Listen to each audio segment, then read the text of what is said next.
What is good, YouTube? It's your boy Quinn Wade, Quinny W20 here, coming to you with a quick video on Karl Malone legacy and career, NBA throwback, NBA talk. So we're gonna run into it real quick.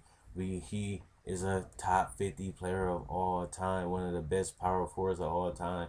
And Paul, he was only 6'9". He wasn't even 6'10", 6'11", but he was bulky. He was big and quick and tough, and we about to run down his resume. He's a two-time MVP for with the people with John Stockton, Michael Jordan, Hakeem, David Robinson, all these players in the league. He was able to host up the MVP award twice over all them players. Then he had a 14-time All-Star, two-time All-Star game MVP with all them great players. He held his own and took on the MVP twice. 11 All NBA first team, which is dominant and consistent because he did it for 10 years, 11 years straight, which is ridiculous to be All NBA first team for 11 years straight. Two second teams and one third team in 2001. Three All Defensive first team and one All Defensive second team. All rookie team first, and Utah Jazz all-time leading scorer. He also retired by the Utah Jazz.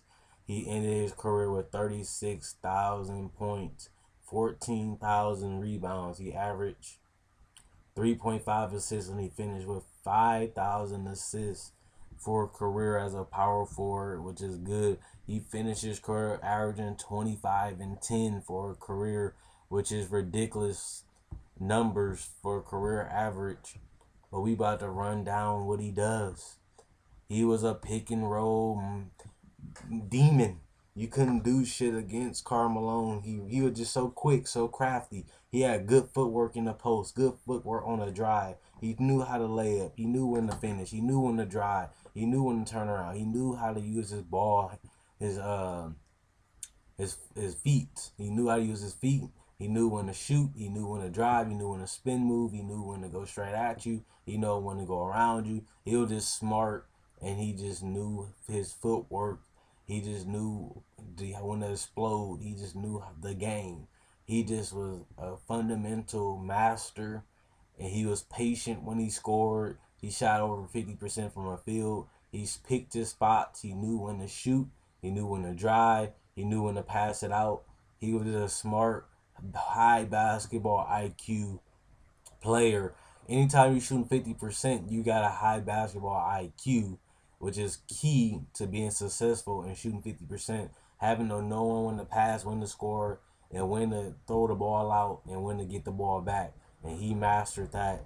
His career high for a season was 31 points a game.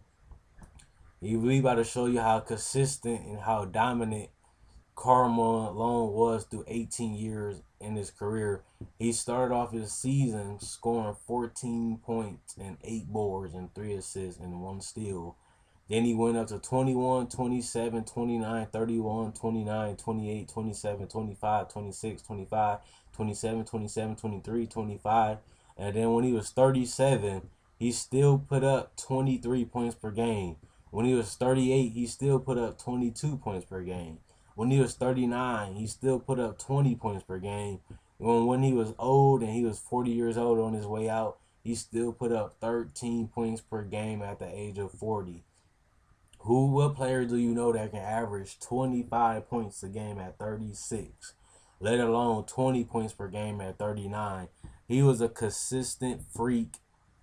Offensively, he just knew that fundamentals just bust your ass, and he shot good percentages from the field. Even later, when he lost his athletic and his speed and his mobility, he still was able to put up 20 points per game with his wisdom and his fundamentals and picking his spots. So his consistency has to be noted as one of the top 15 players of all time, just because he was just consistent as hell for throughout his career. You don't finish the season with a year with 36,000 points for a career if you ain't consistent. He's second all time in leading scorer for a reason. He was 36, putting up 25 a game. So His legacy is a top 5 power forward of all time. He was dominant. He was consistent. He was efficient. He got his rebounds. He got his passing. He was all around good defender, good rebounder, good passer, good amazing scorer, and he was smart and witty, and he just dominated that pick and roll with the elbow jumper and the penetration to the lane. It was unstoppable, and it was just smart as hell for him to be able to be so dominant for a consistent frame of time. And he stayed healthy majority of his career, so give him applause for that. And we're going to end the video with the career and legacy of Karl Malone. If you enjoyed the video, hit the comments, and I respond to every comment. Feel free to like the video if you liked it. Hit the subscribe button if you want to check out my older videos, and then you like this video, I don't see why you want to subscribe. Also, hit the like button. And this Queen W20 signing out. Hope you guys enjoyed the video. Hope you guys enjoy the rest of y'all day. Peace.